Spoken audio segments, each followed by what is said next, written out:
Hey Ma, do you know what bursts my bubble? What bursts your bubble? How nobody will spoon feed you a job. No, they don't. Nobody will spoon feed you an excellent future. Nope, they don't. You have to make your life happen. This is true. You know, they say the world owes you nothing and life isn't fair. That is true. Life is not fair. And you know, you could be on SNAP food stamps with less than $1,000 in your name, while billionaires and millionaires are partying in the mansions, living the dream. And you know what? Nobody owes you a good time. Nobody owes you anything, right? No, you have to work for what you get. I mean, some people don't. Some people are lucky and they don't. But most people do have to work for what they get. Right. And, you know, ideally, I'm hoping with my performative ability, I could star in a movie someday. And Got to get out there. Got to put yourself out there. You got to be out there. I mean, there are people who have gotten discovered from social media, but they're far and few between.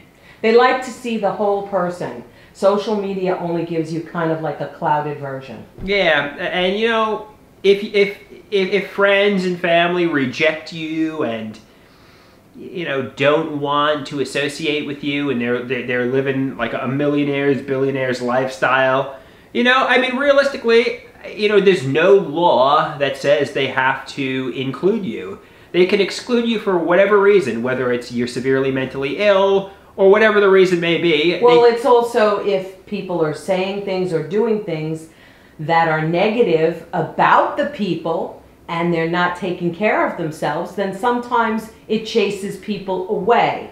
That has to be truly assessed by the person. That, you know, sometimes we think others are doing something maybe not right by us, but you have to be able to self-reflect and say why. People don't usually act a certain way unless there's a causative factor. There's cause and effect. Mm-hmm. So if people pull away, think about what could have caused it. Sometimes, you know, if somebody has a disability, it's just not fun to help. That's true. That's true. It's not fun to help somebody with a disability. But you remember, you know, sometimes it's frustrating to socialize and interact with somebody who has a disability like a severe mental illness. And, you know, they would rather play and have fun and, you know, exclude somebody who, you know, struggles with schizoaffective, and it's selfish on their part. But, you know, obviously it's frustrating. I mean, schizoaffective is a severely debilitating illness. And, you know, I think a lot of friends and family aren't patient with it, and they reject you because of it. And it's just, you know, severe mental health challenges chase people away, unfortunately. They do. And rightfully so in some of the cases of what the person might do. And so sometimes not rightfully so. Sometimes not. Sometimes not all schizoaffective and schizophrenics are violent. You know, basically people jump to conclusions, stigmatize and stereotype. I'm not talking. What are you talking about? I'm talking about just unpleasant, uncomfortable situations. You know, social situations.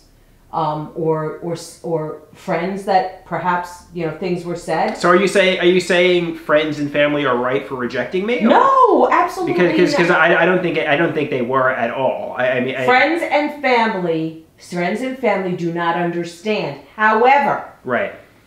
If social media is full of negative rants, it will. Ironically, I think social media is what attracted them back into my life, because social media made me out. You thought it was negative, but it actually turned me into like a badass artist that everybody wants to associate with. So, you know, realistically, they would reject me and classify me as Syd Barrett or somebody, you know. But because I made myself an awesome artist, everybody's interested in coming back into my life. Where have they been for the last 10, 20 years? You know. So that is what it is.